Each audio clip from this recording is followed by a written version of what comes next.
All right, hey, what is up? Welcome to the very first episode of Twinstick Cafe, your caffeinated gaming podcast. I am Shayne. My name, it happens to be Dan. We are your two friendly neighborhood caffeinated millennials who just love playing video games. Can't get enough of it. No, but first, before we even talk about video games, this is half coffee, so first we have to discuss what are you drinking today? Why don't you go first this time? I'll tell you what, I'm drinking the Walmart brand of a medium blend bean because you'll come to discover of the two of us, I'm definitely the trash bag. I just as soon get some nice diner coffee because any of the stuff that's hot and caffeinated goes in my veins just fine.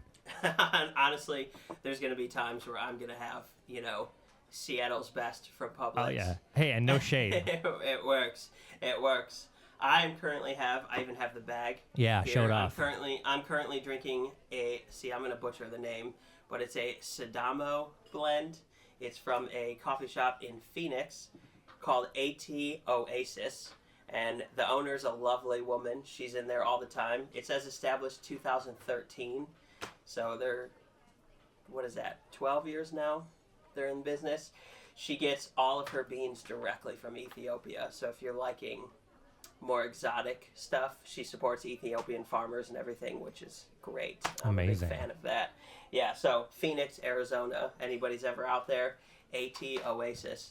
Some of the best coffee I've ever had. Very cool. I'm about to hit the road after this in the next week, and I'll be hitting up coffee shops all over the country, and I'll grab some beans from around so we can share them with you guys as well. Yes, I will be in Minnesota in 2 days, so I will be getting some caribou coffee beans. Dude, it is cold up there right now. Did you know we're both originally from Minnesota, of course. Mm-hmm. The last couple of days, my sister sent me the temperature was, I think it was -11 absolute with a -37 wind chill.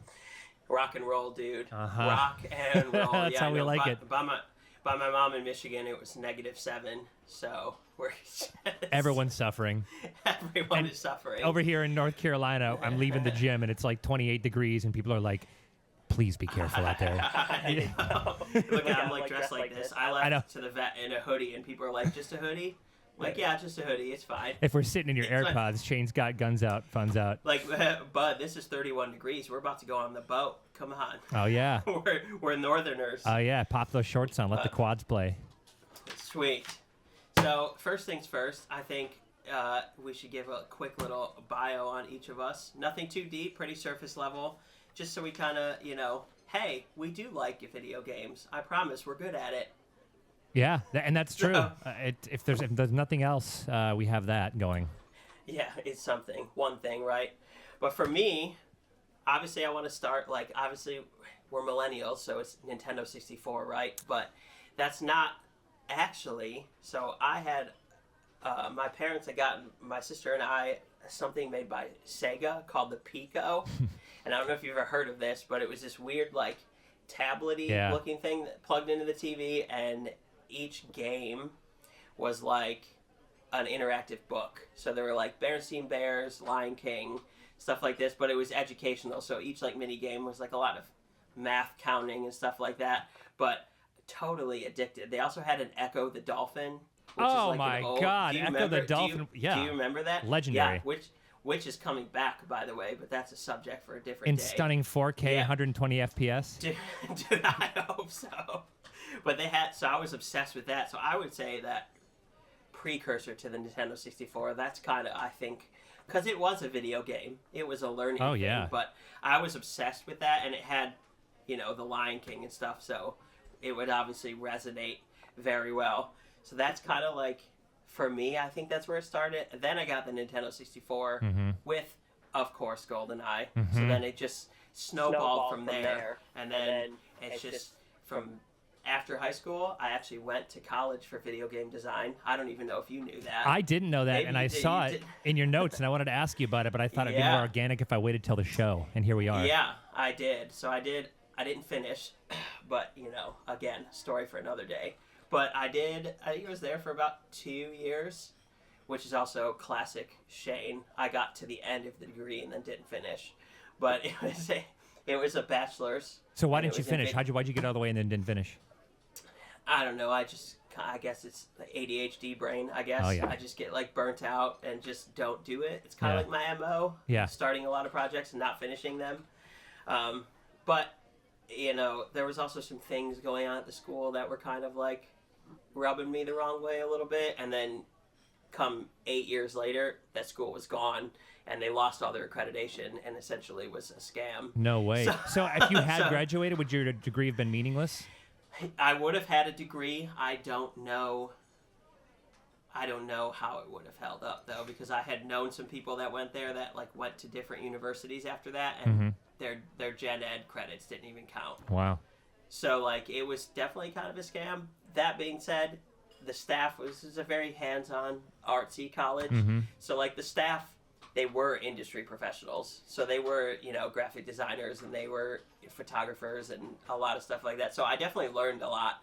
That's how I learned Photoshop and Flash coding and some of the C++ stuff. And like, Cool. I definitely learned a lot. Well, I'm But sure we'll then- dive into this later, but you and I should touch base because one of my bucket list items at some point is to direct a video game.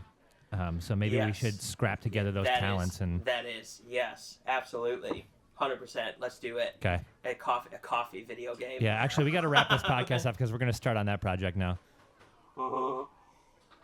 Yeah, and then that's it. I don't know. It's just kind of it's my safe place now. It's just kind of, I don't think about anything when I'm playing them, and I just, that's my thing now. Yep. So, yeah, that's you now. Throwing it to you now. So you're saying you got your first mainstream console was the N64.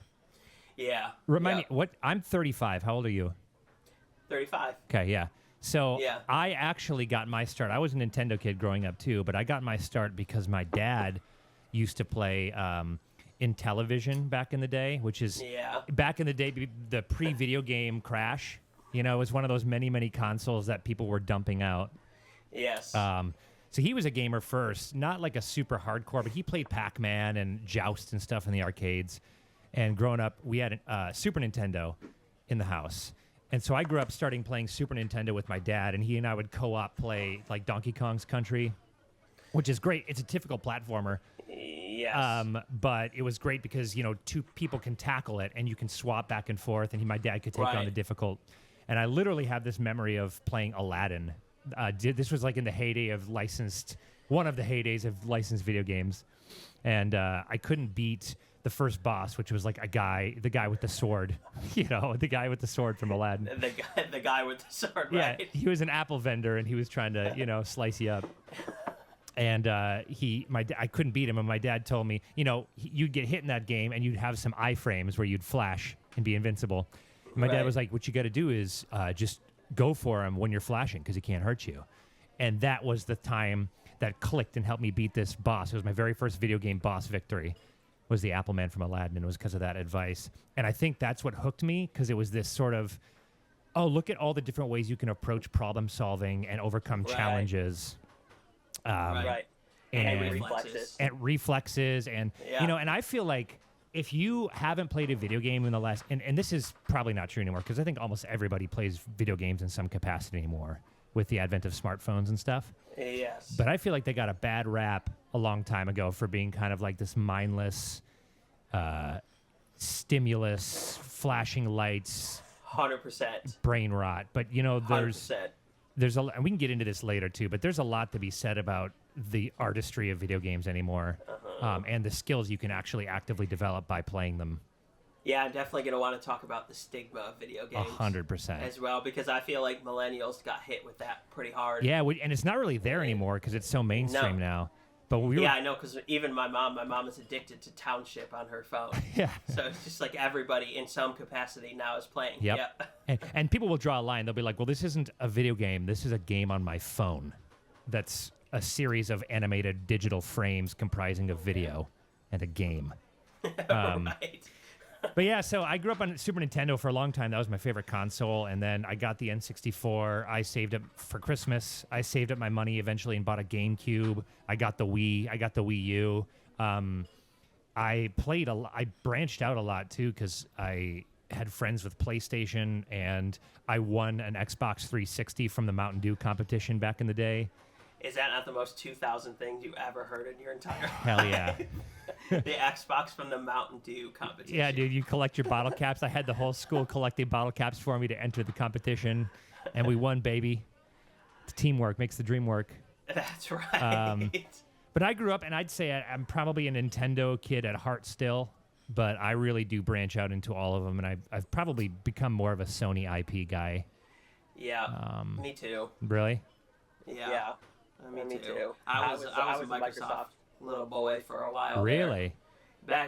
Back in the heyday of the console wars too, I was definitely like that. Like, Xbox, bro. America, Xbox. dog. Like, Sony don't have shit, yeah. bro. Yeah. Like, yeah, I was definitely like more of that. I'm definitely a Sony guy now. Which is so funny because now Xbox has pretty much, I mean, even admitted defeat to the war. You know, Microsoft has basically said all of our games are going to be available on Sony platforms. Yeah, pretty much. Yeah. I know. I like Indiana Jones. I was like pissed, and then I was like, oh, it's going to be on PlayStation in the spring. Yeah. It's fine. Yeah. Yeah. Honestly, the only one I'm really concerned about is the Elder Scrolls. If I'm gonna have to buy a Microsoft for that, I'm gonna do it. Yeah, I actually bought a Series X this last year, pretty much so that I could play Starfield, which is kind of the biggest kick in the nuts in my video gaming career. I didn't wanna laugh at first. No, but it's I had fine. a feeling that you were probably gonna say Yeah, that. go ahead. You know, that's the thing. Bethesda could kick us in the nuts over and over again, and we're just like, please, Bethesda, we're still going to buy your stuff. Yeah, you can't not, right? Because we grew up with Oblivion changed my life, dude. Yes, that is going to be a deep dive into that one. My first ever platinum. Dude, Oblivion all day. I'll take Oblivion over all Skyrim. day. I know that's a deep cut, but... Easy. I don't even know. I'm with you. I don't even think about it. Boom. The magic I felt the first time I walked into Cyrodiil and like watched the sky mapping change and clouds move. I was like, this is the future, baby. For me, it was stealing a fork, and then I got the stop right there, criminal scum. Yeah. That was it for me. I was like, what is this? How did they just know I stole that fork? Right. Boom, done. That was it. Yeah. Down the river, baby. Yep, that was it. 100%. But Man, I guess I was just gonna say, like, it's gonna be hard to stay on task on this, but I know. at the same time, if we just add ADHD to the subject matter, then no one's gonna. You know, better yet, I'll just put my ADHD meds in frame. There you go. Actually, just dump them in your coffee, dude. Just deal. But I guess since we're going down the games now, I guess you want to start these prompts. Yeah. So I guess Dan and I have come up with a few fun prompts that we're probably going to go through as these episodes go along. But Dan thinks these three are going to be good for today. So let's go with those three. Well, I'll let you start since you got to choose the three today. Yeah. So I think that a good way to get to know us, because what's kind of cool about you and I is we're also, we're not in the same room. We're I'm in North Carolina. You're in Nashville, Tennessee. We're both professional musicians. That's what we do for a living, which is kind of cool. So we have an unorthodox view of some things, and we have very different tastes in games too, which I think is interesting in genre. And I thought a good way to get to know us, and for you guys listening to kind of get to know us, was to go through a category of three things, which is to say, narrow it down to a choice and a runner-up for these three categories. The first is favorite game of all time, pound for pound, and why, which is just an enormous bite to take. Such a hard question. I know. It's like the hardest question for me. And because there's so many factors that go into that. But to sort of alleviate that, there's two other categories. One is favorite game from childhood and why, because those things tend to change. And especially spanning, 30 years in gaming, we've seen a big shift in the medium, Yeah. in style and approach and what reads and what is relevant and what isn't in the conversation anymore. Right. And then finally, your desert island game, which is, not necessarily your favorite, but the game that if you had to choose just one to play for the rest of your life, what would that be? And a runner-up for that as well. Loaded questions, dude. Yep. Loaded. Yep. Well, I'll go. Okay. I'll go first. Go with your friend. Which one do you want to start with? You want to just get the big one out of the way? Let's get the big one out of the way. Should we just do the favorite game? Yeah. Okay, so we're going to do one, and then we're gonna do a runner-up. Yep. For each one of these, because there's no way. I even have trouble with just the two. Yeah, dude, I feel you.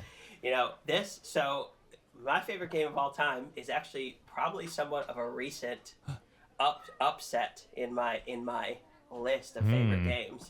So this one's going to actually be pretty recent. And by the way, we don't know what these are from each other, so this is going to be just as shocking to us as it is to you at home. Yes. Dan and I are going to keep everything hidden from each other. Yeah, I mean, my nipples are erect just waiting for this answer. Just waiting. I'm sweating. Yeah. Look at me. But so I think this is tough. Okay. But I think it took the edge just a little bit. I think I'm going to have to go Cyberpunk 2077. No way, dude. And you know what? First, to preface this, I was late to the game. Wow. I did not play Cyberpunk when it went through what CD Projekt Red put out originally. Yep. I didn't see all of the glitches. I didn't get any of this. So I played for the first time when the 2.1 patch came out, and then it had the Phantom Liberty. Phantom Liberty. So that was my first. So I was in it then. So I don't have the sentiment towards a lot of the shit that happened at first that a lot of people have. So I also don't have the comeback story. I don't feel the comeback like wow, we fixed it. The No Man's Sky comeback. So for me, I think it just, I haven't felt that level of like immersion. I'm a big immersion guy. We're going to talk about this a lot in the coming episodes. I'm an immersion guy, and that's also my favorite aesthetic. Just that like futuristic, like Fifth Element, like Futurama, Fifth Element, like that kind of just that futuristic sci-fi stuff. That's my thing, and it floored me. I mean, everything was so good, and the combat was incredible, and it's just like, but they're good at that though, because look at the Witcher games. Yep. So it's just like they're good at that kind of stuff, and it just, I don't know, that felt like for right now, I think that's their one. For me, like, I think that's a great answer, dude. I'll be honest with you. So I tried Cyberpunk. I tried to get into it a couple of times, and the thing that the gunplay and the snappiness of it's some of the most satisfying gunplay, certainly in any open world. The guns feel like they have weight. Yeah, and it's just good. And playing on the DualSense with the haptic triggers and stuff, which by the way. We can talk about this another time as well, but Sony's implication of like implementation of haptic triggers, talk about maybe the next dark horse leap forward in immersion. It's genius. It's genius. Just put Astrobot in alone. 100%. And try to haptic triggers. It's just so good. It's so good. Cyberpunk for me, the big issue was I felt so incredibly overwhelmed by the skill trees and the amount of stuff that the world threw at me that it almost was difficult for me to like settle into the game. It took me a minute, and a minute is generous, because that's honestly it's kind of how I feel with a lot of their stuff, because Witcher 3 was like that too. Yeah. Because I was like, you could pick up so much stuff in the Witcher 3, and I was like, what the hell do I need this blade of grass for? Yeah. I don't know what the and now my inventory's packed with hundreds of items I don't even know what to do with. Yeah. So it's definitely, it was a learning curve, and I like to think I'm a pretty RPG, experienced player too, but it was a lot, and with the way you can upgrade your character with like the Ripper docks and stuff, like all that, like it was hard. They even have like a level to where you can only put so much in your body. It was a lot. It was definitely a lot. And I'll be honest with you, I've actually reinstalled it because I got a Portal. My wife gave me a PlayStation Portal for Christmas. Nice. And I've read a lot of accounts on Reddit that people have had certain games click for them when playing it on the Portal, and Cyberpunk was a couple of people. So I might be taking that one on the road, and just the feeling that I can pick it up in chunks in my hands might make it a little bit more accessible for me. So I'll keep you posted on that. Yeah, that'd be interesting. I'd be interesting to hear that. The other thing that turned me off of Cyberpunk, and maybe this is a hot take, was Keanu as Johnny Silverhand. It's like the ultimate edgelord. It was. He was a little, it was a little edgelordy. It was a little like, sometimes I was like, really cool to have him, and then other times I'm kind of like, can you shut up, bruh? Yeah. Like, I'm trying to drive. You know, it's like You're gonna drive that car through the shitty city and accept what the people give to you. I will say, crowning moment in that game for me was riding. I don't even know if you got this far, but you can ride a roller coaster with Johnny Silverhand. No. Dude, it's so ridiculous. Like what? Because you like, I don't know if it was I don't remember if it was like a side quest or something, but you like fix this roller coaster, and I think the quest might have been restoring power to that part of the town, or I don't remember, but you can get on the roller coaster and just ride this whole roller coaster. And you can like turn the camera and Johnny Silverhand's just like chilling, and I'm like, well, you know, I'm never going to get to ride a roller coaster with Keanu Reeves. Here's the deal. Go back to our differences. Your desire for immersion, that sounds like the thing that I would just never need. And I love that it's your peak highlight of the game. Dude, that's one of them. That's one of the crowning. I put it on my Instagram story. I sent videos. I was like, I'm riding a roller coaster with Keanu Reeves now. I don't know what this is. What is life? I don't know. The fact that they went through that whole thing and animated that entire thing is just... Yeah. That means somebody on that team is thinking like me. They're like, you know what one weirdo in Nashville would like? Yeah. That's great, dude. I think that's a good... and I think a lot of people agree with you, especially since the patches and stuff. I think it's been regarded as a pretty close to a masterpiece. It's a heavy hitter now. Mm-hmm. I would put it either right on the line or right over the line for in my masterpiece territory. I would think. Yeah. Wow, very cool. Before we hit your runner-up, I guess I'll do mine. So this might be and the tough thing about the favorite game of all time is that sometimes these games they're missing aspects that other games have for you, like maybe replayability, or maybe the combat or the gameplay isn't exceptionally varied or whatever. And that's kind of the case for my favorite game of all time, what I've arrived at. But I think what this game did at the time of its release for the medium was one of the most important and powerful leaps forward that we've ever had. Because when I played this game for the first time on the PlayStation 3, it absolutely like changed my life in the gaming realm. And that game is The Last of Us. I knew it. Dude, I was going to say, he's going to say like The Last of Us, or he's going to flip and say something like Hollow Knight. But Hollow Knight is also one of them, though. Yeah, I know. Hollow Knight. I knew it would. Oh, man.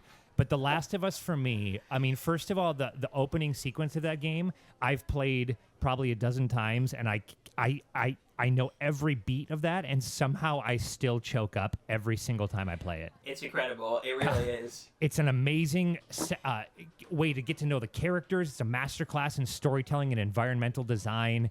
It's a perfect game. Yeah.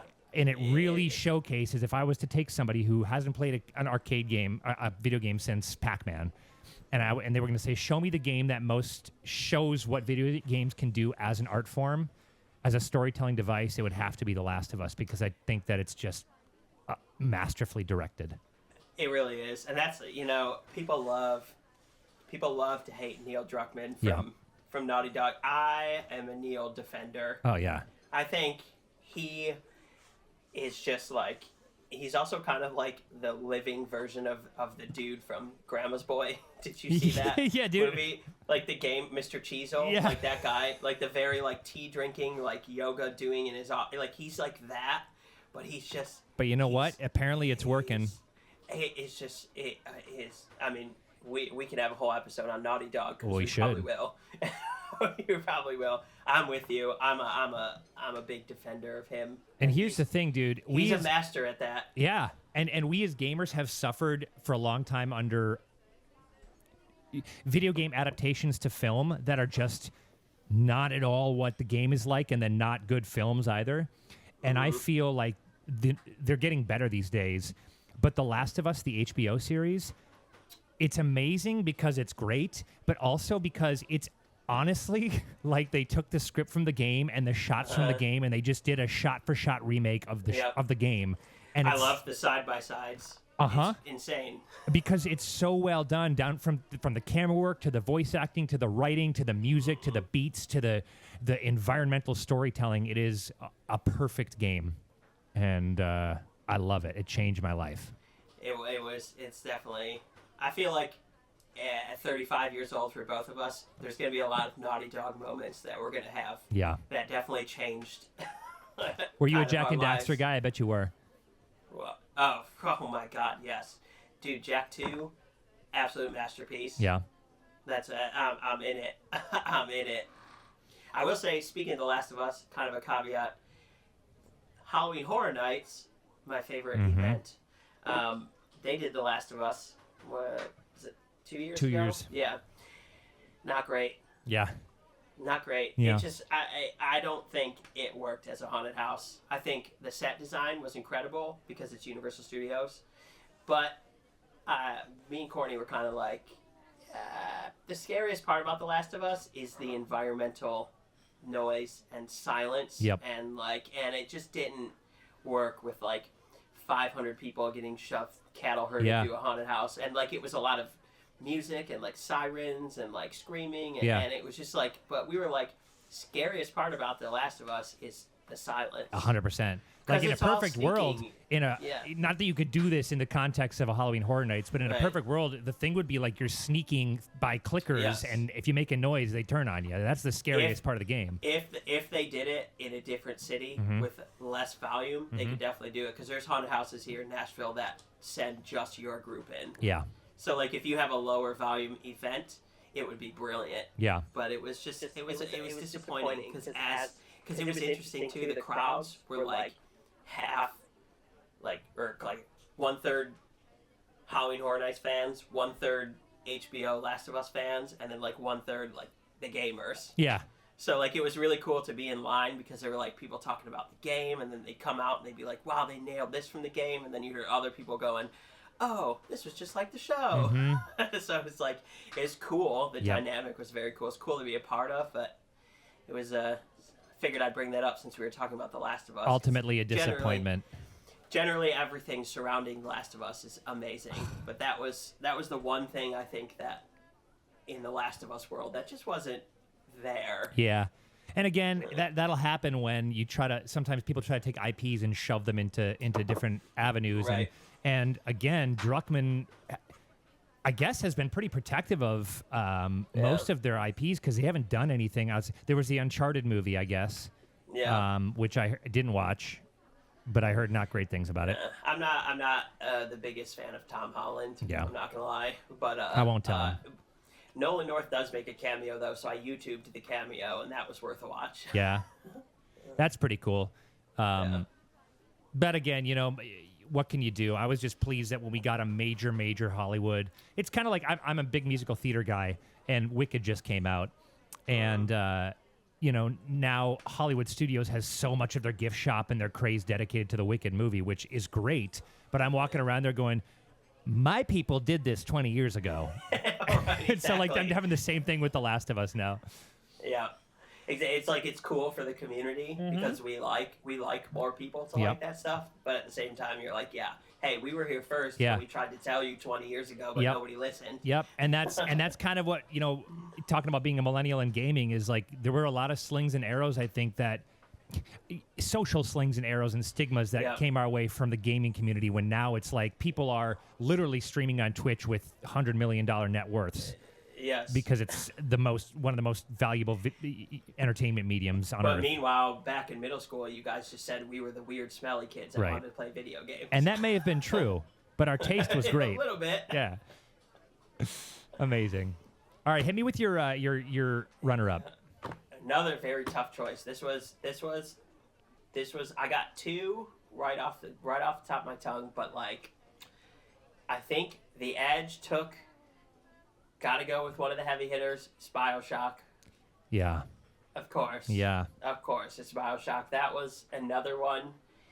I'm going to be beating a dead horse this entire series with the immersion stuff, but that was just another one because first of all, that's my other favorite aesthetic. That 50s retro futuristic dystopian whole thing. I just love when I see 50s stuff just mixed into this kind of futurist. I don't know, I just love it. And that dude in the ocean swimming up and seeing the lighthouse for the first time, and it was just I don't know, the elevator down to Rapture.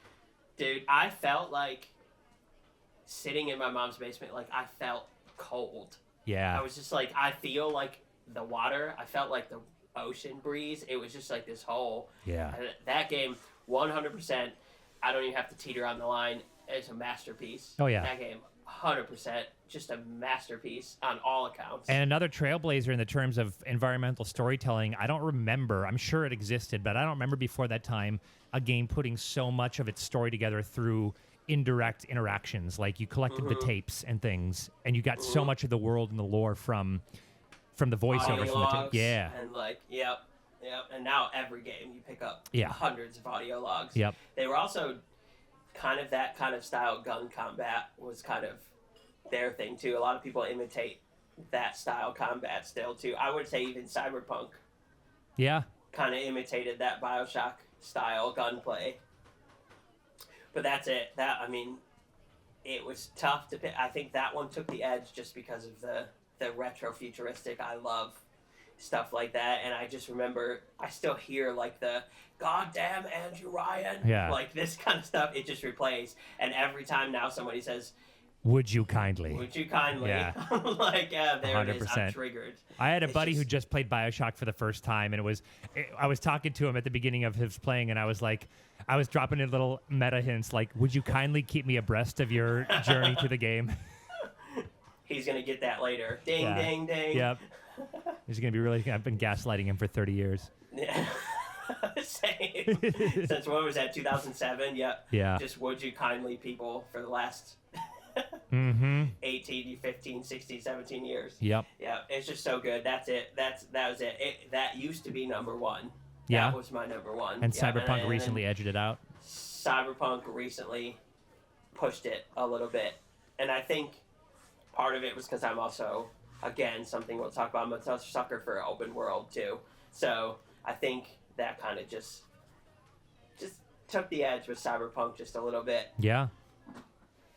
I respect it, and I agree, and I think you're going to find a lot of people. Oh, and I just found out today, I didn't even know this, but that BioShock 4 was teased, like in 2018. It was. And I think it was teased again recently, too. Wow. It was a leak. I think it was a leak. Maybe it wasn't teased, but I think it was a leak. Yeah. Yeah. So here's hoping for 2025 we get some more information. There's a lot of balls in the air for 2025. It's going to be a lot. Yeah. It's going to be a lot. I see like the countdowns and stuff, and I'm just like, this is going to be a year. So I actually don't have a runner-up for my all-time because my runner-ups kind of filtered down into other categories. That's fair. I feel confident with my choice of The Last of Us, despite the shortcomings of if you only sat and played The Last of Us in a room for 20 years, you'd have no more fun. Right. It works though. Honestly, that game can transcend. Yeah, and it does. Let me tell you. Okay, so that's us as 35-year-olds. I think our tastes have probably changed and shifted, and the medium has changed and shifted from our childhood. And I have answers for that if you want to move on to that category. Yeah, let's move on to the favorite childhood game. My favorite childhood franchise, and I don't even think it's close because this is one that I played every iteration of and have still played every iteration of, even though it's, you can make the argument that it's deeply fallen off or hasn't kept up with gaming trends, and that's Pokemon. Yeah. That's fair. When I was 10 years old and the first game released and I got to pick my Pokemon and go out into the world and train and battle, and I remember I still have sense memory from hearing Bulbasaur's scream in Pokemon Blue. That brings me back to being in my bedroom and playing that game for the first time on my Super Game Boy on Super Nintendo. Yeah. That'll do it. See, this is cool because now we're already going to be kind of split because I was actually never a Pokemon guy. Never have. How? Yeah, you know what? Honestly, I don't know. That's insane. It was so in our culture and in our age group. I remember it. I remember it flooding school, and it was huge. Enormous. And I don't know what happened with me. I just kind of skipped it, I guess. That's crazy. I don't know. See, Courtney, by the way, is my girlfriend. You'll probably hear me talk about a lot about her. She's also a gamer. She's Pokemon. She did the Pokemon thing. Yeah, I always liked her better. I just never did. Yeah, I mean, she's prettier than me. It's fine. I don't know. It's a toss-up, depending on taste. I did just get my hair cut. So. Yeah, and it's looking fresh for those listening without the screen. Yeah, man, it's like, and the cool thing is I love beginnings of games. I love the first sections of games. There's something about opening a new adventure and a new world before, and all the mechanics are fresh and all the updates are fresh. And every single time a Pokemon game came out, you got to have that same familiar, nostalgic experience. Being at the ground level. Like yeah, so I've always been a fan of the beginnings of games because there's just something about it opening a new page and experiencing something fresh for the first time and everything about the game being new, the novelty of it. And Pokemon got to do this thing where every couple of years you played a brand new adventure that felt nostalgic and familiar, but you got all new toys in the sandbox. Right. And to this day, many people have, say what you will about the recent iterations, whether or not the games are still up to the snuff after 25 years of modern gaming, the designs, in my opinion, have never been matched by any other mimic. In Scarlet and Violet, some of the best creature designs they've ever done in 25 years have been in that game, and I just loved discovering what things evolved into. I loved the battle system. I loved the type system. The meta game was amazing. And what's not to love when you're a kid? Apparently you were a hater, but what are you going to do? Apparently. But also I love being, it's cool that we were at the ground level of that whole thing. 100%. So even though I wasn't playing it, like we were still, that's cool. Yeah. I mean, now it's like one of the biggest phenomenons in the world. We were there. I think it's ground the level, the most valuable creative property on Earth is Pokemon. So. Yeah, that would make sense. It's probably that or Star Wars. Yeah, good point. It's one of the two. It has to be. Yeah. Yeah, I guess I'll go. Yep. I will go. So, I was thinking about it, and then I remembered that back in the 90s, we also played a lot of PC games. Mm-hmm. And I kind of, forgot about it because I was like, oh, duh, I was playing a lot of PC games because, there weren't a lot of consoles and just things, and I didn't even... Because I'm not a PC gamer now. Me either. So I kind of just forgot. But everyone had one in their house. Yes. And I think I'm going to go Roller Coaster Tycoon.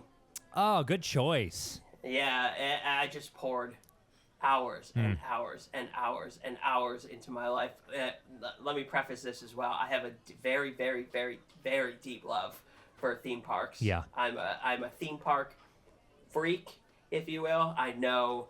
I can walk into Universal Studios and I can tell you who makes every single one of those roller coasters, how they work, how fast it's going to get. I am just I loved it.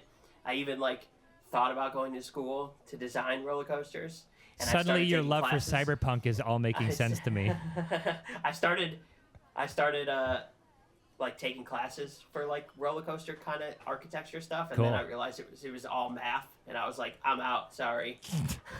but so that definitely played into it. I just think that theme parks are the coolest places in the world. So just having to create my own, and I spent so much time theming, not just making the rides. A lot of times I would use the pre-built templates, because I was like, well, these are already rated, my guests aren't going to puke or die on any of these, gotta make your money somehow. It's less work, so I would just put a drop of roller coaster, but then I would do everything around it, and that's what I kind of enjoyed more. I like making I would always start a new park and split it in 4s with fences, and then each one of those corners would be a different world.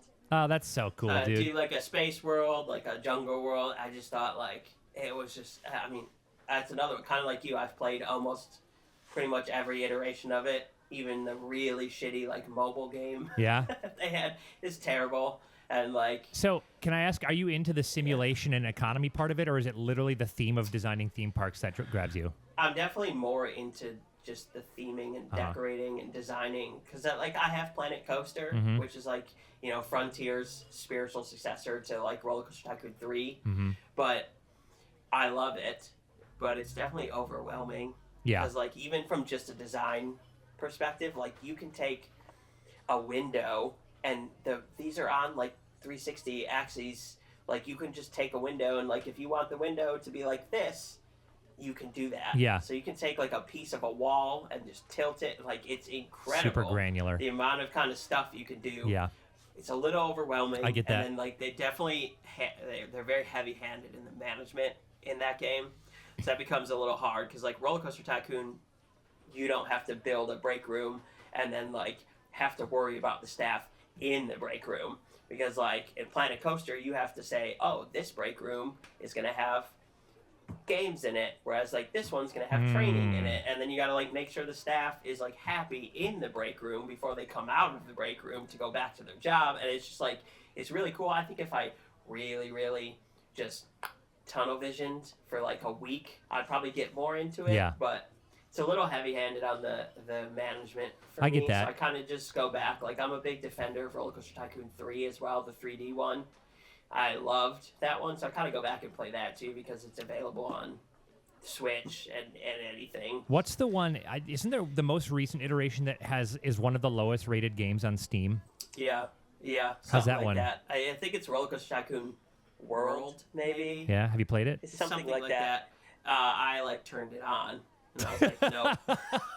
A glowing like, review. No. Well, it just kind of sucks because like they've taken away what was cool. Yeah. Because there's even some other games, like Parkitect is another one, and there's like there was a couple that came out in kind of recent years that are like cool, but they just don't have that like the proper, I don't know, like customization, theming, and like a lot of it's extra cartoony, which is like, I liked Roller Coaster Tycoon because it was kind of cartoony, but it was still felt kind of real. Yeah.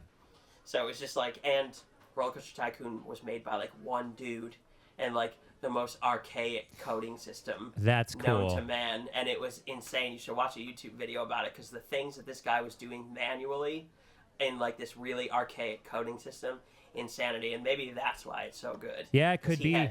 He had to do every single detail of that game by hand. Like there were no like coding, helping him code, nothing, dude.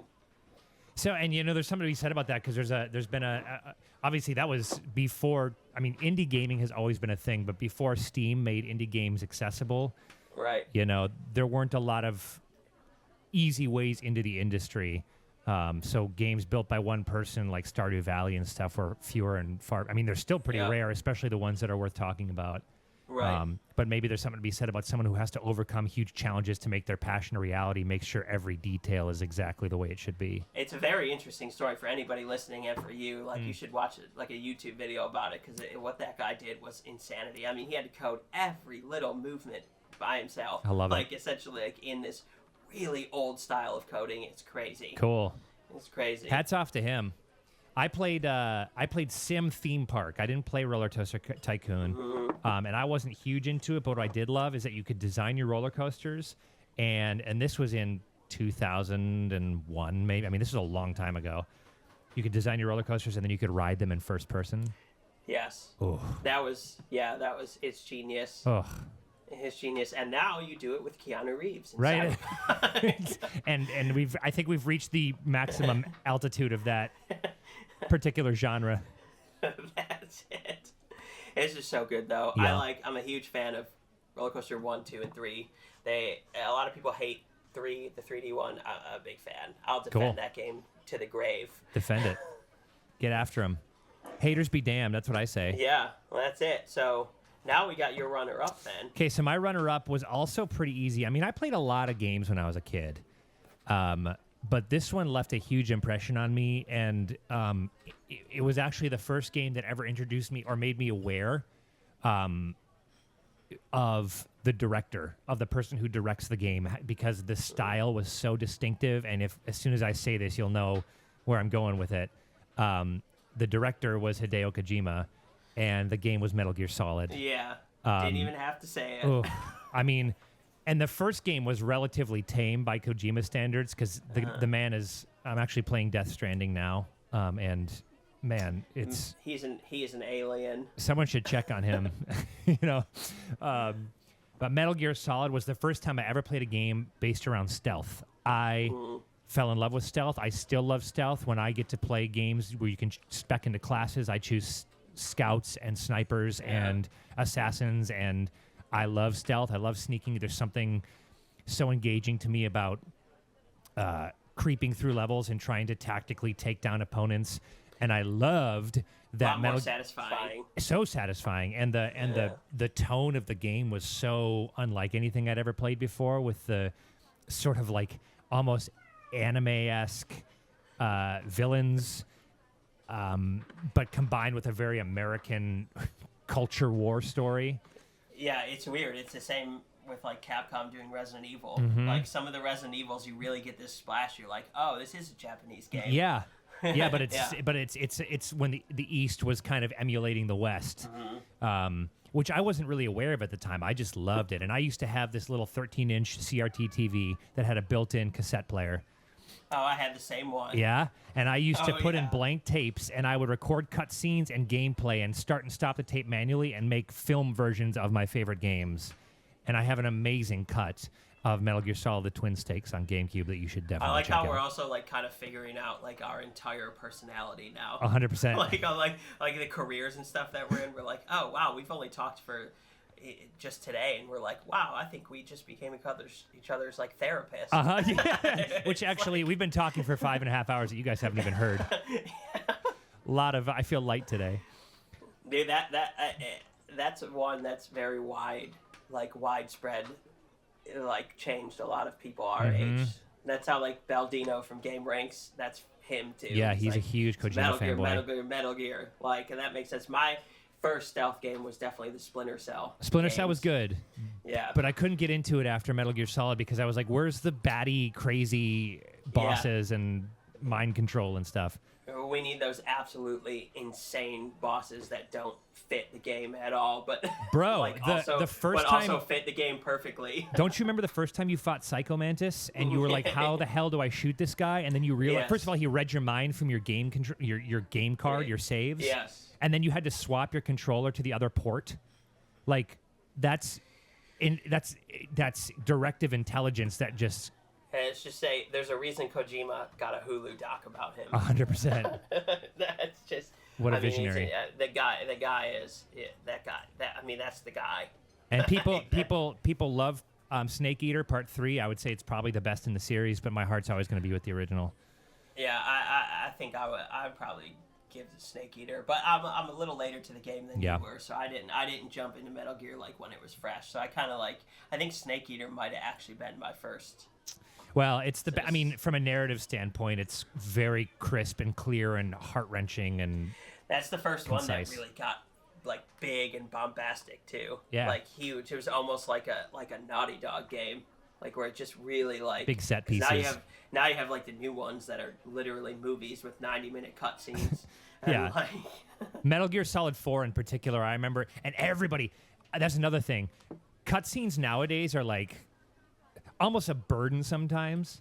Yes. But when we were kids and Kojima was putting these cinematic cutscenes, I was gobsmacked. I'd never seen anything like that. I looked forward to every second of cutscene. Yep. Just like GTA Vice City, when I'm like, wow, did he just pick up a phone?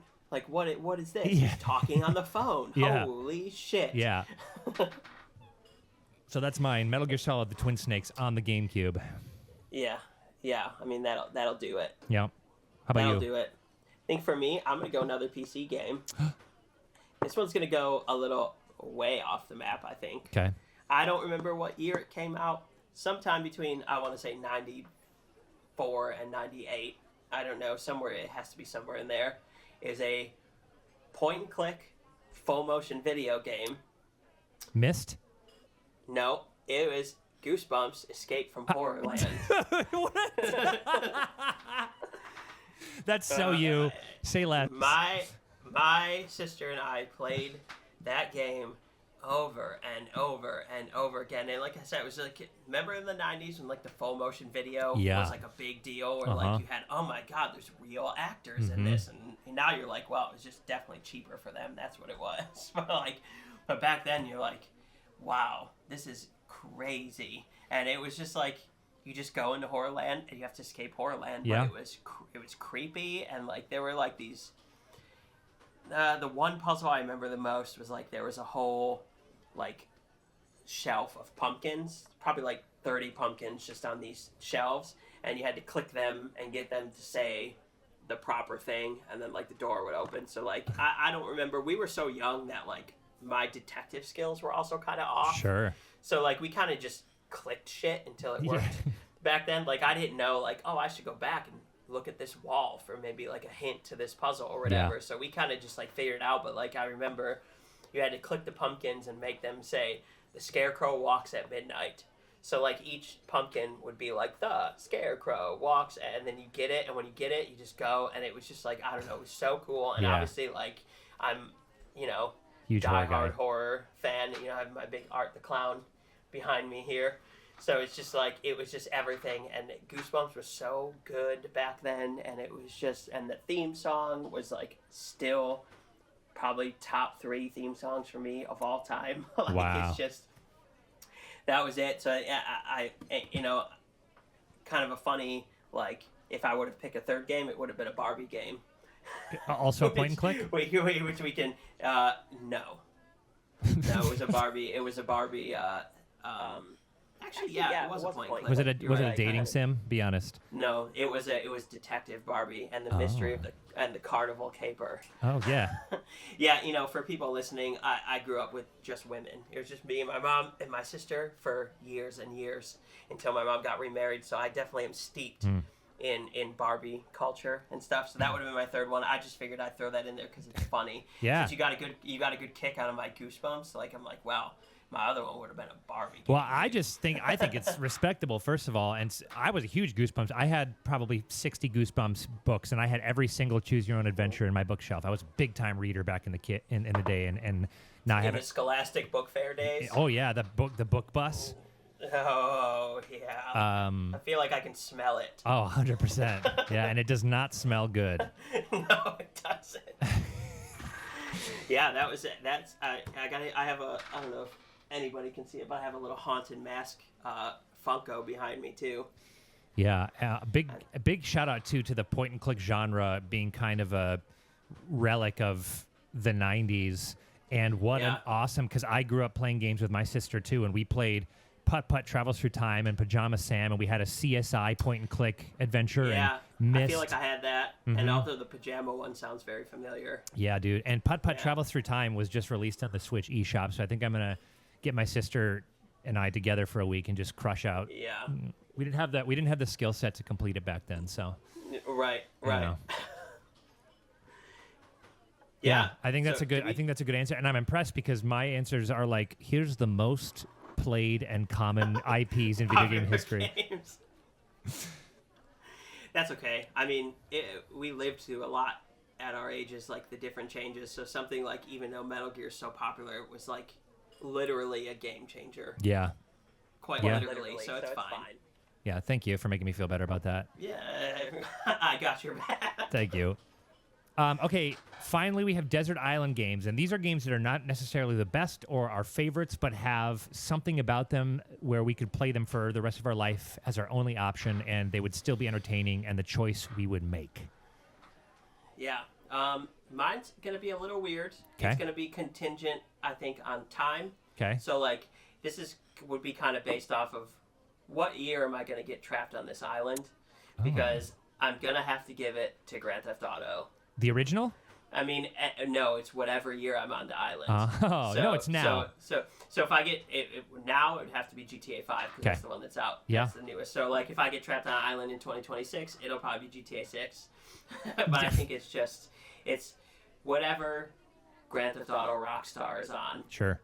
Because it's just, I'm such a sucker for an open world, and there's not a single company in this entire world that does open world better than Rockstar Games. Nope, not hands even down. a chance. You cannot compete with Naughty Dog for narrative. You cannot compete with Rockstar for open world. Amen. There's nothing. It's no competition. So I think it's whatever, because it's just like, people are finding things on these games 10 years later. Yeah. And it's insane to me. I mean, GTA 5 was 2013. Yeah, 3 generations of GTA 5 we've played now. Yeah, exactly. I was going to say, how many of re-releases have we played? And you know what? I've played almost every re-release, too. Yeah. No shame. They get me every time. It's great. People on the internet are like, here we go, fucking Rockstar again. And I'm like, shut up. I'm going to buy it. You're going to buy it. Yeah. We know you're going to buy it. They wouldn't do it Knock if it wasn't off. profitable, and it is. Yeah. They know they got us. They got us. So I think it's going to be, it's definitely whatever Grand Theft Auto is out when I'm trapped on the island. I think it's a great answer. I toyed with open world games, and as far as open world games, you're right. Like, nobody builds a better sandbox to play in than... No. And specifically, I'd say even GTA, because Red Dead Redemption 2 is... I would probably throw my hat as that being the crowning, the jewel in their crown for Rockstar. Yeah. But the world is more... It's a very different feeling. It's more of like an experiential, immersive... Right. Whereas Grand Theft Auto, you can ramp a taxi cab off of a airport thing and smash it into a school. I think, like, for me too, it's Grand Theft Auto is always modern, and I think I just kind of, like, in the long term, I think I just relate a little bit more to, Fair enough. because like back then they had the cell phone mechanic on the game, and like cell phones were still definitely really big back then, but they were still learning. Yeah. So like to have like the smartphone in a game just felt very like day-to-day normal. Mm-hmm. And I think that's what does it for me. I think that's what would keep me in Grand Theft Auto the most. Is just like it has recognizable things. Interesting. Some like GTA San Andreas, you could go eat some chicken and get fat. Yeah. And I'm like, well, that's what I do in my daily life. So it's just like it just feels. Yeah. it keeps me more engaged. Yeah. Than like and like you said, like you're still finding like these little roads where you can just drive a car off and just cause unbridled chaos. Yeah. And that just has it for me. Like, you can cause chaos in Red Dead 2, but like you were saying, it's very realistic and slow. Yeah, it's just period just chaos. Like, yeah, exactly. And it's like, I think for me, I need if I'm going to do that, I want the speed of like I get it. A new Corvette. I get it, dude. And the other fun thing about Grand Theft Auto in particular is that all their games take place in the same universe, so you get to know the makes and models of the car and the radio announcers and the bands that play and the apps on the phone and the companies that exist that mirror and satirize real world corporations and and it just works. And that GTA 6 trailer's got like they're already making like Florida Man jokes, and like they have like interfaces that look like you're gonna shoot TikToks, and I'm just like, see, that's what keeps me cool. It's very modern. It like keeps me going there. I can dig that, and it's kind of funny at the Game Awards that the category most anticipated game of 2025, and I was like, why even include that as a category when literally all the publishers in the world are hesitating putting out their release dates to see when Rockstar's gonna drop the game. Yeah, because you're gonna lose. Dude. Yeah, like it could be any. It could be any of the huge. It could be Kojima. It could be BioWare. Doesn't matter. Any of the Bethesda. You're gonna lose. Yeah. I remember having GTA 3, which on the PC, and this must have been in like 2002 or 3. I don't even remember the date, but I remember thinking that I don't know if this is true, but it's the first time I ever experienced an open world. Yeah. I had never before played a game where you could get in there and just like do whatever. Yeah, I think there were like games that like PC games that kind of like teetered a little bit, like the OG Fallouts and stuff, kind of a little bit, but like it was never. Even you could even say like Diablo, like sure, that's kind of open world. But like, yeah, it was never not to the living, breathing scale of Liberty City. That's it. That's it right there. It's the living and breathing, because they're not only so good at the world, but the stuff they put in the world, it makes it alive. Yes. It's like there's so many games, like big open worlds, like Ubisoft is king of like these gorgeous, beautiful, just wonderful open worlds, but like everything in it, you can't do anything. Yeah. It's like I can't even like run over. I want to like trample somebody with my horse in Assassin's Creed Origins, but you can't really do stuff like that. Back to this being therapy. Yeah, exactly. But yeah, that's it. But that's it though. It's what they do in it. Yeah, and there's an argument. We could talk about this in our open world episode. That's inevitable, but there's also an argument for Ubisoft, for me, being one of the sole reasons I got burnt out on open world games, because they became chasing icons on maps. They're all fetch quests. Yep, and then Breath of the Wild kind of revitalized the genre, in my opinion. Yeah, that's definitely going to be a hot take episode, because I am an Ubisoft defender. Go for it. But that's going to be a long one because there's a lot where I'm like, hey, you know, piss off Ubisoft, like enough of this. But at the same time, I'm a defender, so that'll be a good episode. Are you excited for Shadows? Yes. Cool. I love the newer Assassin's Creed game. Listen, I've played them all. Yeah. And I think the Civil War or whatever one you got like tomahawks in, which was like the third one, I think, or like the Revolutionary I never one, really I don't got know. into Assassin's Creed. So that one is not really like big, bombastic open world like the newer ones are, but I loved it. Thought it was great. But the newer ones, the Egypt one, dude, and the Greece one, Yeah. I put over 100 hours into both of those games. Odyssey. Even though, Odyssey's the only one that I've played recently, and I have to say, what's her name? Cassandra, the main girl in Yeah. that. I think so. 100% would be my if my wife were to die tomorrow, I would become celibate and just marry Cassandra. Deal. Oofta. It's fine. Yeah, oofta. Nice. That's a nice Minnesota. Yeah, there you go. Yeah, that's it. That's it for me. What about you then for that? So the thing with Desert Island games is, and while you tend to, I think, veer towards immersion, we always joke about how you kind of like walking sims. Oh yeah, that's going to be a long talk. Which for is me. something I cannot understand. I mean, I can understand Yes. it. I just can't relate to it. I tend to go towards games that have an insanely high skill ceiling that you can pour hours and hours and hours into improving. And I'm assuming this is also a contingency, assuming that this island has a stable Wi-Fi connection. Right. I'm going to go with Super Smash Bros. Ultimate That works. because I'm cracked at that game. I love that game. I could play that game for hours every day. And the thing with online play is it's infinitely replayable. You're always going to be getting better. You can always grind out fundamentals, and there's always going to be someone better to beat. Yeah, I was going to say there's always somebody new. Yep. And no two matches are the same then because you're not burning out against computers and subconsciously learning their techniques. And Smash Ultimate for me is the ultimate, I mean, aptly named, it's the ultimate iteration of that series. And if there is a stable Wi-Fi connection and you get that good, you maybe will make some economy for the island too. Good point, dude. We could remotely enter tournaments. Yeah, and start the island esports team. That's it. We have Stardew Valley up and coming. 100%. In real life. 100%. And also just a tip of the hat to Smash doing what it does, inventing the genre of platform fighting, remaining the champion of the genre of platform fighting. Yeah. And the game has a roster of 70 plus people, and though some of them are better than others in competitive play, to have that many characters be balanced one against one another is a remarkable feat. There's definitely not another fighting game that allows you to move around levels like that that's anywhere near as good. No, I mean, people talk Yeah. about Brawlhalla's getting a lot of love these days. Yeah. What is it? The what's the one that combines? It's damn it. The one that just came out of early access. It's got SpongeBob and all them. Oh, yeah. I don't know what it's called, though. Yeah. All Stars. That one, yeah. Yeah, something like that. Something All-Stars. Anyway, Superstars, something. it's Smash for me because you could get to be the best in the world at Pikachu. And then once that was done, you got 74 more characters to learn and become the best at. So that's my number one pick for my desert island, I think.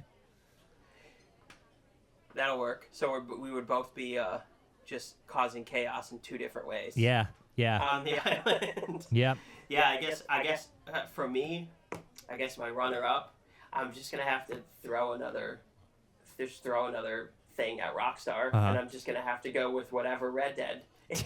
Cool. I'm just like, cause that's it. Like it's funny because I recently found out. I mean, I've put, over 150 hours into a lot of different games, and I recently come to find out that I've put the most time out of any other game into Red Dead Redemption 2. Now, granted... How many hours is that? Give us the number. 242. Okay. Hey, Yeah, those so aren't... I was expecting bigger numbers, to be honest with you. No, I know that there's some people online that are like 900, 1,300, 1,400.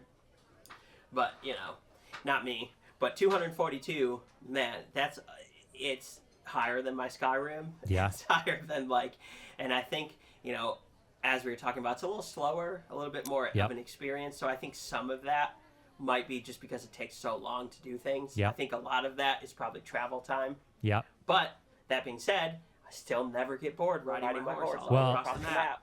Talk about from someone who's always kind of wishing for a quicker pace in games. RDR2 made traveling without fast travel just a joy. From being able to click on the cinematic camera and watch your journey from different angles and auto follow trails, and they would put sometimes licensed tracks over it, which totally broke up the monotony. And the stuff that you see too. I remember coming across a random side quest where this guy lost all of his circus animals. Yeah, and I remember that one. But you just come across it. Right.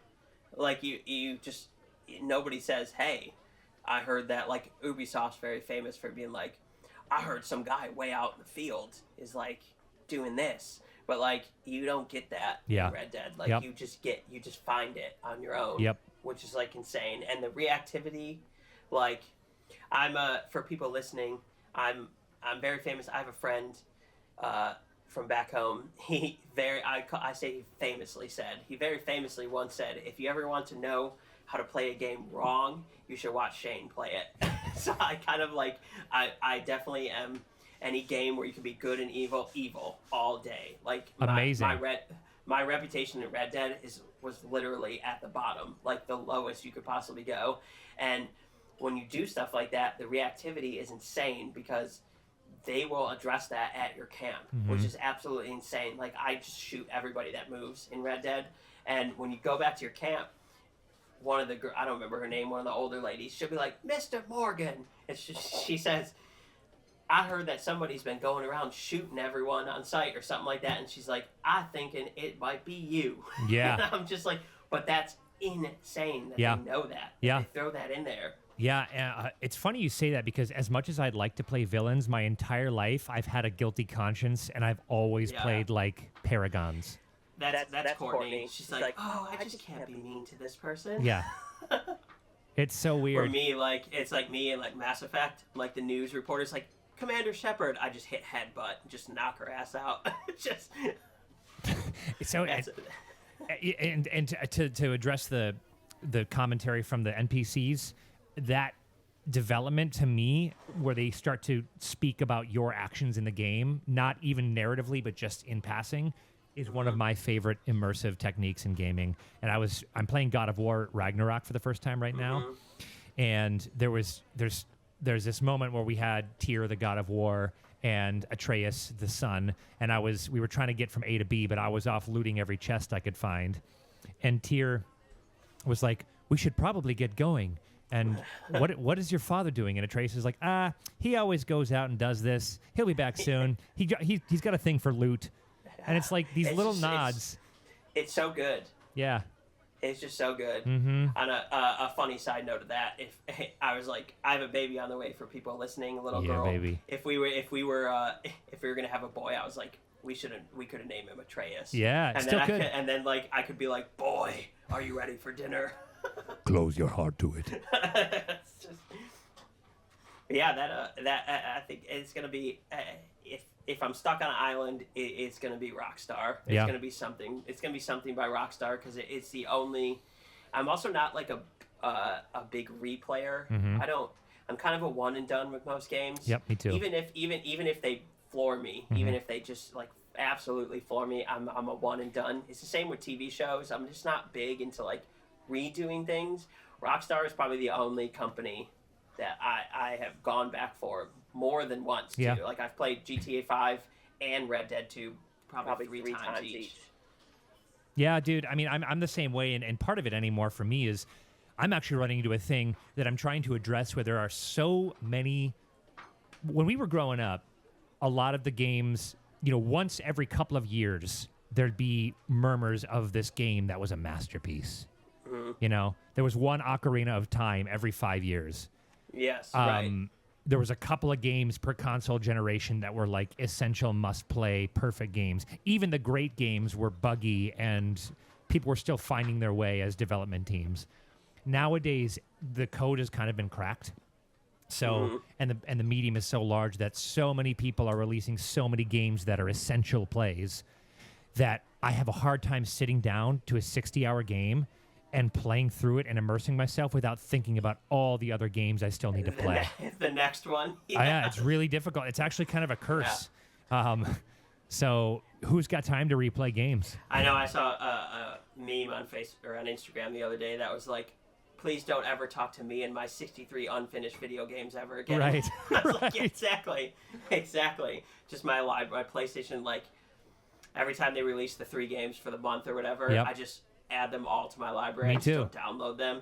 My library is just, I'm like, I don't know. I might play this game in 10 years. I don't know. And then you get a moment to sit down and play a game. You open up the library and you're like, I don't want to play any of this. I'm going to go on the store and see what else I can get. Exactly. Buy a new one. and my thing is, like, I'm a touring performer, so I'm home half the year at best. Right. And so when I'm away from, and I bring my Switch and my Steam Deck with me, but when it comes to being able to play, when I get home, it's like I have 3 weeks before I hit the road again. I got a backlog of like 7 PS5 games I need to play, and I can't play them. And so hopefully with this Portal thing, that's going to help alleviate that. Yeah, it should, especially because you can connect right to your PlayStation library. So right. you can hopefully check them off the list. The problem is for me, like, I play all those twitchy action games, and there's no way I'm going to be able to play Black Myth Wukong on like hotel Wi-Fi from 400 miles away. No way. No. Yeah, I guess that's kind of like with my performing schedule. I guess it's kind of where I luck out a little bit because like we definitely travel a lot, but we're like a one and done. We don't do like multiple stops, so like you guys do. So it's kind of like this week we're going to Minnesota, but the gig's on Friday. We're in Thursday night, play on Friday, and we're back Saturday morning. So I guess it kind of I luck out a little bit with my schedule versus you. Well, and it's great. I mean, I love traveling, but like we're about to leave next. We're going to leave on the 26th of January, and I won't be back until the 20th of March. So holy hell! Yeah, so it's like long stints that I go 6 months on a cruise ship or whatever, and can't, which is great. I love it. It's a great life, but it just makes me, when I sit down to play those games that are in this isolated time frame, it puts extra stress on me to play my fun games as efficiently as possible. Well, at least now you'll have a Portal, a Steam Deck, and a Switch. Yeah, buddy. I'm also a gearhead, so like I try to get every console that I can just because it's so great to experience. Even just like opening up the UI for the first time and stuff is just. This is like one of the first generations in which I didn't have all of them, because I had all of them all the way up. Yeah. I had all the Game Boys, all the Nintendos, all the Xboxes. I had everything, and it just this is probably the first. I think part of it is because everything is $700. Yeah. So. But this is definitely the first one. I don't have a Series X. I want to get one, but now I'm kind of waiting because I want to see if these games are going to be exclusives or not, because they're probably not going to be. I don't think so, dude. I think they've kind of waved the white flag a little bit. I think the one that might stay exclusive that I'm going to have to get a Series X for is Fable. I want to play Fable. Yeah, Fable. I think Fable that one might stay exclusive. But we'll see. I think the other ones, like the new Elder Scrolls, no way is that staying exclusive. It's tough though, because Microsoft literally purchased Bethesda. I know. So whoopsie doopsies. I know. It's gonna be Fable or I keep saying Skyrim. Fable or Elder Scrolls. Yeah. That'll get me the Xbox for sure. Yeah. Well, and who knows if Elder Scrolls, we haven't heard boo from them for 4 years or something like that. No. So who knows? That could be coming out on the next generation for all we know. Yeah. We'll see. Yeah, because they said, I saw someone saying like possibly 2027. Yeah. Yeah. Too soon or too late? I just saw that post too. I mean, he only announced it 6 years ago. Right. Something like that. Which is another thing I have a gripe with modern gaming is like they'll make video game announcements and then we won't hear anything for 4 years or 5 years. And the thing is, when it comes to that series specifically, we didn't need the teaser. We knew it was, Yeah, we knew. This isn't a new thing. Like, we knew that you were making it, but now you just pissed everybody off. Right. Don't get me started on Silksong. That community is in shambles. Oh, dude, I see that. That's definitely more your thing, but I see it on YouTube and stuff, and I see it's like game ranks. every time that there's like some sort of showcase or something, the first thing they say is, well, no Silk Song. Yeah. Nintendo does it right because Nintendo will just like announce something in March and then release it in April. Yeah. You know? Yeah. I love Nintendo. Yeah, me too. Me too. Hey, real quick, my runner-up, I didn't have anything specific, but I'm a big roguelike guy. Love roguelike, probably my favorite game genre. And what better genre for a desert island than an infinitely replayable, right, high skill ceiling. I'm torn. Is it Slay the Spire? Is it Binding of Isaac? Is it Hades? Is it the next one that's getting dropped? I don't know. It's you're kind of like me. I guess it's like whatever the year is. Yeah. If it's the year for Slay the Spire, it's funny. That's definitely your kind of genre. I'm not big into that all, but I did play Slay the Spire. Did you like it? Cool. It's cool. I think it. It's very diplomatic of you. I'm still. It is cool. I think it's just it's a new thing. Yeah. For me, like I've dabbled in these games just because I kind of want to see what they are, but like, it's still very new for me. I think it's gonna be one of those like, where I'm just like, oh, this is gonna click now. Yeah. That's kind of how it was for like the Fallout series for me for years and years and years. I wasn't, just didn't love it, and then it just all of a sudden clicked, and then I'm obsessed. I was gonna say that's surprising if you love Bethesda and you love Rockstar. How? Because for me, I'll take Fallout as an IP over Elder Scrolls all day, especially because you like the futuristic stuff. Yeah, I know. And Fallout 4 did that for me. Like out of all of them, I think I liked the world from Fallout 4 the best. I know that there's a lot of mechanics and stuff from 3 that were better, but I think I liked the world from 4, and I actually have never played New Vegas. Well, New Vegas, of course, is the one that everyone... That's Obsidian, I think it was. Yeah, and it's the role player's dream is that one. Yeah, I'm going to play it, so I didn't tell you yet because I was going to do it on here, but I got a Steam Deck for Christmas. You did? Did you get the OLED? What'd you get? No, I didn't get the OLED because my mom wanted to get it, and then I was kind of like, well, I don't want to, like, I know, here's the thing, I know me, and I go through phases, and I'm like, I want OLED everything, but I'm like, I know that there's going to be stretches where I don't touch it. Yeah. So I was like, save the $250, and I'll just get accessories. Yeah. So, like, I had a bunch of gift cards for Christmas that I kind of, like, pooled together, so I got a case, a screen protector, a longer charger, a separate controller, an extra memory card. So I kind of just used that extra, what would have been the OLED money, just to get the accessories. Absolutely. But that being said, the thing still kicks ass. Dude. And the LCD screen looks phenomenal. It looks great. I know what it would look like OLED, of course, because me and you are both, gearhead like that. So, like, I know. But when you take a look at it, you're like, dude, it's great. It's bright. It looks phenomenal. Yep. Like, yeah. I love my Steam Deck. I downloaded New Vegas on the Steam Deck, so that's going to be I'm going to dive into that. And when I get back from the gig, I'm going to get a dock, too, for the Valve dock, the specific one from Valve, so I can hop it up on the TV. Let me know how that goes, because the reason I haven't done that is just because of, the same thing with... I'm a photographer, and it makes me kind of a pixel peeper, and I know that the Steam Deck's going to upscale on the screen and not look as great, but let me know how that goes, because I could be coerced. Yeah, I'll let you know, because I'm also going to get everything I've seen like online. People just say the Valve one just works the best. Yeah, I bet. Because there's like a lot of them that are cheaper and they have like way more ports and all types of stuff on it. But people are like, the Valve ones, it's kind of like buying an Apple thing. Like sure. The Apple one's always going to be the best for Apple products. So I'll let you know. So that's going to be my first. That'll be my first dive into New Vegas. Let me know what you think. I liked New Vegas, but what I'm discovering even through this conversation is I tend to put a lot of weight on the first time I experience a leap forward into a world. So Last of Us Part 1. Part 2 is the gameplay of Part 2 is better. But Part 1 has... See, but the thing is, it's not new.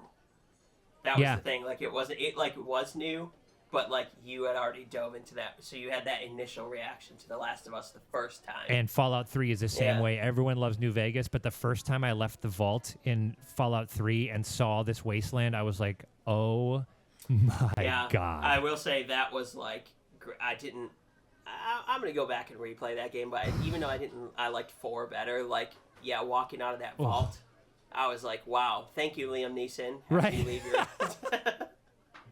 Thank you for this gift of life. Yeah, but it's just, that's, that's going to be another conversation. But Bethesda, there's just a magic with those guys that nobody else could get it, even though it's always an absolute train wreck, buggy mess. But you know what? I don't know if we're moving towards, because I played Starfield, and Starfield was really fun, but boy, did I hate breaking. Did you play it at all? No, I didn't, because I don't have a Series X. Right. So the gunplay is great, and the exploration is fun, and the missions are fun. But what sucks is like you spend your time building this customized spaceship and stuff, and then it's a loading screen. Yeah, dude. It's like every time you want to travel somewhere, I hated my life because I didn't want to stare at a screen, especially when I'm playing in the generation that was Ratchet and Clank Rift Apart, where you don't ever stop going. Yeah. Big blunder. I mean, and that's old news, but like, I just wonder if Bethesda is going to be left behind eventually because they're not innovating on their formula. They're not changing that damn engine, dude. Yeah. They keep using the creation and just move to Unreal 5 like a normal person.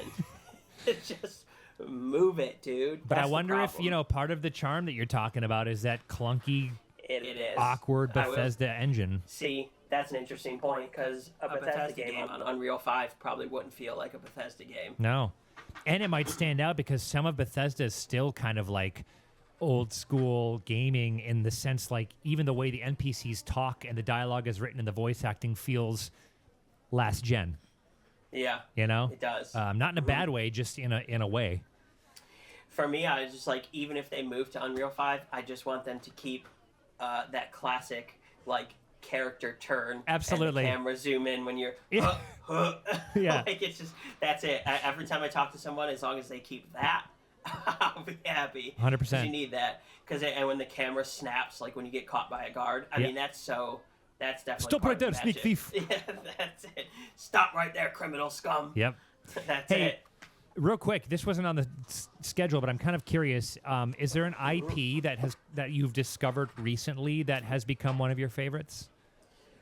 I don't know. I don't think so, actually. Okay. No, I don't think so. A lot of the stuff that I've kind of discovered, like, I'm a massive indie game guy, so like I just kind of like play a lot of these games that are definitely not like IPs. Yeah. I don't know. Indie horror games specifically. Yeah. Obviously, I'm super deep into. But funny, that was the main reason I wanted a Steam Deck. I was gonna say you're gonna be in heaven, dude. I never planned on playing any big like AAAs on there or anything, unless I was like, if I had a schedule like you where I'm gone for 3 months, I'd probably get some AAAs. But my main goal was to just finally have access to those thousands and thousands of horror games that Steam has for $1.99 a piece. That's what I'm talking about, because they're all made by like one 15-year-old dude. Yeah, plus the PC gets the PC benefit of everything gets marked down on Steam. Things that are still $60-$70 on Switch and Sony, you can get for like 30 or 10 or whatever. Yeah, because Sony will like do, this game's on sale for 11% off. Yeah. And I'm like, get the no, I'd rather just pay full price. Right. Like, what is this? But then on Steam, you're like, hey, your $70 game is now $3. Yeah, exactly. Exactly. Like, and that's why I bought a bunch of them recently. I bought there's a few on there that I just was like, because you get the emails. This game on your wish list is now $2. Like, shit. Yeah, and then you add it to the backlog just like everything else, and it sits there and festers. Yeah, I made the mistake of getting Courtney an early Christmas gift on the Steam Deck, the House Flipper game. Yeah. She has House Flipper 2 on PS5, but I got House Flipper 1 because it has all the DLC on there. And then, of course, in classic Steam fashion, they just blew it out for like 60% off. So now she has 8 DLCs for House Flipper, and that's a mistake because now I don't get to see the Steam Deck. Yeah, big boo-boo there, bud. Yeah, she's at her hair appointment right now with the Steam Deck. Playing it at the appointment? Yes, because her hair takes like 4 or 5 hours. Yo, that's such a good idea. See, I have an issue, like all these commercials where people are like playing the Switch out in public and stuff. I just have a difficult time like sitting in a park and like playing the Switch. I don't know why. Yeah. I have the same problem too. I don't know why. I'm getting like fireworks on my little screen. I don't know why, but it's a celebration. Yeah. I don't know. I I can't really do it either. I just like there's something about I have to be in the right environment, Mm-hmm. and I think when I'm like out in public, I want to see so many things. Yeah. That, like even for instance, like coming to Minnesota for the gig, I've been to Minneapolis plenty of times, but like when I'm there, I'm still like looking around. I want to see things. I want to walk. Yeah. You know, so I have a hard time. Like, I wouldn't be able to sit in like the park and just. Now, if we're sitting in like a hotel. Fine. Oh yeah. But for me, it's honestly more like I don't know why I have this, but I got more into on this last tour into mobile games or games that are available on mobile. You're always gonna have like I played a lot of Marvel Snap. Of course. And I played Slay the Spire on the phone quite a bit, separate from my account on the Switch. And there's just something nice about being able to whip the phone out and start doing it. And I feel like there's something still haunts me from my past because something about like pulling up my PlayStation Portal while I'm like in a waiting room feels weird to me, and it shouldn't. And that's on me. Yeah, because that's a we're gonna talk about that with the gaming stigmas, but that was like.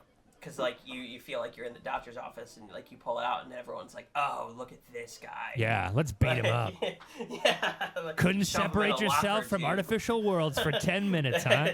I know. I've gotten the Steam Deck has got me a little bit better at that. Like, I'm definitely going to be playing it on the plane on the way to Minnesota for sure. Yeah.